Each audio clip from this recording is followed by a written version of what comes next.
Hello বন্ধুরা, কেমন আছো? আশা করি তোমরা প্রত্যেকেই ভালো আছো। শুভ বিকেল জানিয়ে তোমাদেরকে একটা ভিডিও শেয়ার করছি।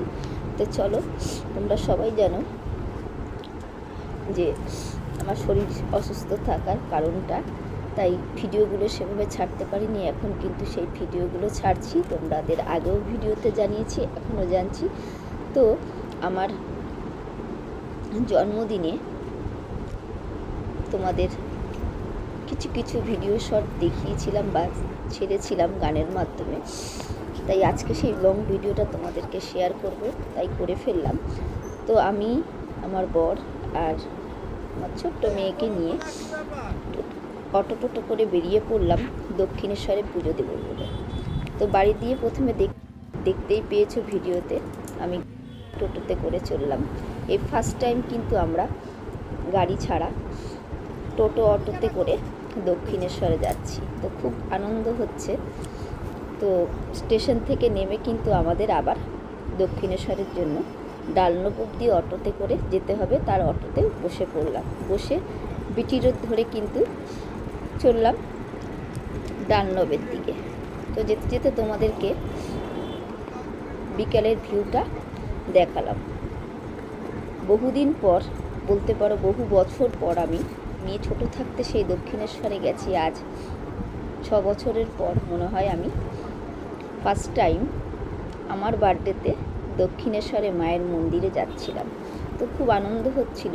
তো দাদাভাই রোদের মধ্যে নিয়ে বেরোয়নি, সারাদিনই উপোস ছিলাম।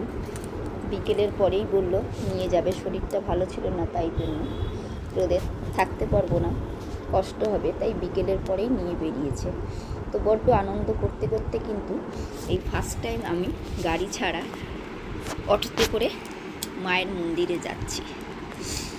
আর তোমরাও জানো, মা না চাইলে কখনোই তোমরা মায়ের পুজো দিতে পারবে না। তো মা এতদিন মনে হয় আমার ওপর রাগ করেছিল, তাই আমি যেতে পারিনি। তো 6 বছর পর আমি ফার্স্ট টাইম যাচ্ছি, খুব আনন্দ মায়ের মন্দিরে। কারণ প্রথমত কথা, তোমরা ভালো মতনই জানো আমি সবসময় পুজো দিতে শ্যামনগরের মন্দিরেই যাই। তো আমার মায়ের পুজো সেভাবে কিন্তু দক্ষিণেশ্বরে বহু বছর আগেই দেওয়া হয়েছিল। তারপরে দক্ষিণেশ্বরের সব কিছু চেঞ্জ হয়ে গেছে শুনেছিলাম, তারপরে কিন্তু আর যাওয়া হয়নি। তো প্রতি বছরই বলি যাব, কিন্তু কোনো না কোনো বাধা পড়ে মায়ের মন্দিরে আর যাওয়া যায় না। শুনেছিলাম সবার কাছে, মা না চাইলে কোনো জায়গায় যাওয়া যায় না। মা যদি তোমাকে চায়, পুজো দিতে আসবে, তবেই তুমি যেতে পারবে। মায়ের না টান থাকলে তবে পুজো দেওয়া যায় না। সেটাই হয়তো আমার সাথে হয়েছিল, যে বহু বছর আগে আমি কিন্তু পুজো দিয়েছিলাম আমার মেয়ে যখন ছোট ছিল তখন। তারপরে আর যাওয়া হয়নি দক্ষিণেশ্বরে। যতবারই শাড়ি কাপড় পরে বেরোবো বলেছি, ততবারই কোনো না কোনো বাধা বা বিপত্তি চলে এসেছে আমার জীবনে। তো এই করতে করতে তোমাদের সাথে কিন্তু গল্প করতে করতে আমরা কিন্তু ডানলপ থেকে আবার নেমে আবার অটোতে দক্ষিণেশ্বরের বসে পড়লাম। তো অনেকটা লং টাইম আর লং জার্নি। তো দেখতেই পাচ্ছ তিনজনেই বসে আছি, তো বেরিয়ে পড়েছি পুজো দিতে। তাই জন্য দেখো, মাঝে মধ্যে কিন্তু মেয়েও ভিডিও করছে। এই করতে করতে কিন্তু আমরা দক্ষিণেশ্বরে চলে আসলাম। দেখো, লিফট থেকে নেমে আমরা যাচ্ছি, আর ভীষণ আনন্দ হচ্ছে। কারণ আমি এই লিফট তৈরি করার পর যেগুলো করেছে আমি কিন্তু দেখিনি, তাই অনেক বছর পর দেখছি। আর সিস্টেমগুলো চেঞ্জ হয়ে গেছে, তো দেখে অনেকটা অবাকই হয়ে গেছি যে অনেক বছর পর সব কিছুই আলাদা হয়ে গেছে। তো আমরা দেখতে দেখতে গল্প করতে করতেই যাচ্ছিলাম। তো মাঝে মধ্যে নিজেও এদিক ওদিক দেখলাম, আর তোমাদেরকে ভিডিওটা করব বলে ভিডিওটাও করে নিলাম। বেশ ভালো লাগছিল, অনেক লোকজন ছিল, কারণ বিকেলে আমরা কোনোদিন পুজো দিতে দক্ষিণেশ্বরে আসিনি। সেই জন্য এই প্রথমবার এসে বেশ ভালো লাগছিল। আর দেখো, আমিও বেশ আনন্দেই ছিলাম, কারণ ফার্স্ট টাইম আমি আমার বার্থডেতে পুজো দিতে পেরেছি। কারণ নিজের বার্থডেতে আমি কোনোদিনই নিজে পুজো দিতে পারিনি শরীরের অসুস্থতার জন্য। প্রত্যেকবারই আমার হয়ে আমার বর আর মেয়ে মন্দিরে গিয়ে পুজো দিয়ে আসে বাড়ির সামনে। তো এবছর আমি ভালো ছিলাম, বহু বছর পর তাই চলে আসলাম দক্ষিণেশ্বরের মন্দিরে, আর তোমাদের সাথে ভিডিওটাও শেয়ার করে নিলাম। দেখো দোকানপাটগুলো আমাদের যখন আগে আসতাম তখন নিচে ছিল, এখন কিন্তু সবই ওপরে করে দিয়েছে। আর বেশ পরিষ্কার, বেশ ভালো লাগছে দেখে।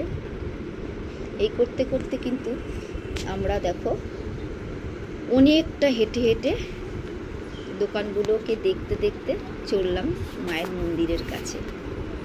তো তোমরা জানো মা চেয়েছে তাই আমি আজ পুজো দিতে এসেছি, আর তোমাদের সামনে ভিডিওটা তুলে ধরতে পেরেছি। কিন্তু একটু মন খারাপ, সব কিছু তো এখানে এসে আমরা করতে পারিনি যেগুলো আগে করতে পেরেছিলাম। তো সেই করতে করতে দেখো লিফট থেকে আবার নেমে পড়লাম মায়ের মন্দিরে যাব বলে।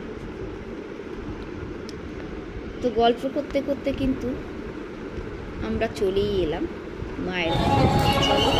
এই যে ঢুকছি দক্ষিণেশ্বরের ভেতরে, এই যে ঢুকে পড়লাম।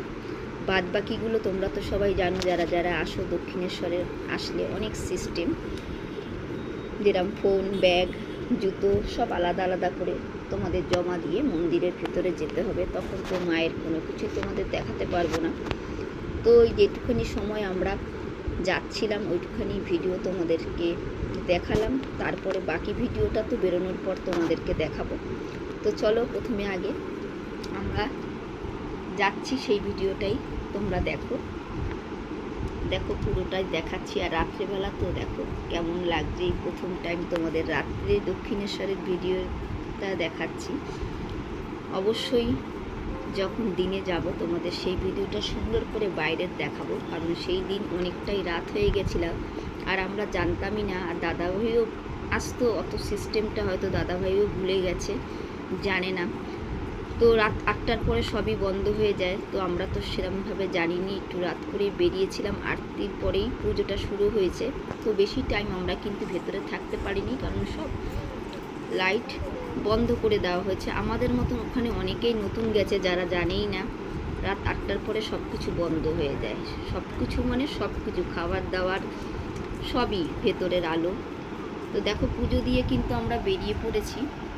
একটু বসেছিলাম আমি, তারপরে মেয়েরা ওইদিকে একটু গেছিলো, তো দেখছি আস্তে আস্তে সব লাইট বন্ধ করে দিচ্ছে। যবে বসেছি তখনই আমি দেখলাম, আমি ভাবলাম যে কি হলো রে বাবা, বন্ধ হয়ে গেল কেন, বুঝতে পারিনি। তারপরে শুনলাম রাত 8টার পরে আর লাইটটাই জ্বালানো যায় না, সব বন্ধ করে দেয়। এখানে ভেতরে যত দোকানপাট আছে সব বন্ধ, মন্দির বন্ধ, তো সব বন্ধ হয়ে যায়। তো একটু অবাকই হয়েছিলাম, জানতাম না বলে, অনেক বছর পরে এসেছি আমি তাই। তো একটু মনটা খারাপ হয়েছে, বুঝতে পারিনি মেয়েকে নিয়ে, মেয়েরও মনটা একটু খারাপ হয়ে গেল, ফটো তুলতে পারিনি তাই। এই করতে করতে কিন্তু রাত বেশ 8টা বেজে গেল। দেখো যতক্ষণ লাইট ছিল, দাদাভাইরা ছিল না, ততক্ষণ আমি ভিডিওগুলো করেছিলাম। তারপরে লিফট থেকে আবার নেমে পড়লাম বাইরের দিকে বাড়ি যাওয়ার পথে। তারপরে দেখো উঠে পড়লাম, উঠে উপর থেকে আমরা যাচ্ছি। তো ভাবলাম একটু মেয়েকে আর আমাকে দেখাই। তো দেখো খুব আনন্দে ছিলাম, বহুদিন পর আমি মন খুলে পুজো দিতে পেরেছি ঠাকুরকে। তারপরে এই করতে করতে আবার বাড়ির দিকে রওনা হলাম, অটোতে উঠে বসলাম।